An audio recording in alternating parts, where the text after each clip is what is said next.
Nell'ambito della presentazione della nuova app Smart Caring di Trenitalia conosciamo meglio il funzionamento della Control Room a Torino Lingotto.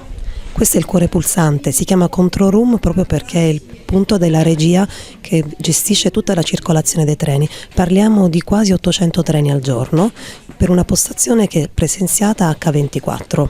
In che maniera avviene il lavoro? Il lavoro avviene in modo integrato, ci sono delle postazioni relative all'informazione ai clienti naturalmente, postazioni dedicate alla circolazione dei treni, postazioni dedicate all'avvicendamento sia del materiale rotabile che del personale che sta sui treni, ma anche postazioni della manutenzione e della pulizia dei treni. Sono tutti nella stessa stanza in modo che le informazioni girino in tempo reale e queste stesse informazioni poi vengono tradotte sull'app con delle informazioni che raggiungono i nostri clienti in tempo reale, anche senza che loro le richiedano.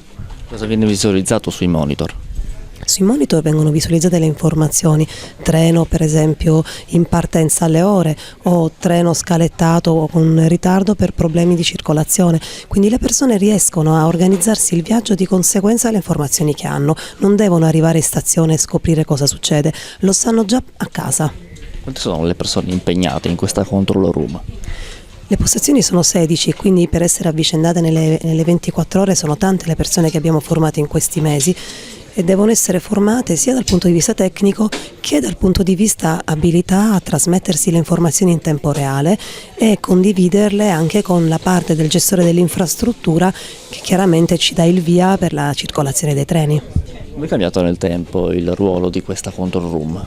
La Control Room si evolve chiaramente per far girare più informazioni possibili. Fino a un anno fa si guardava solo alla produzione dei treni e quindi come un treno partiva si monitorava la circolazione e l'arrivo del treno.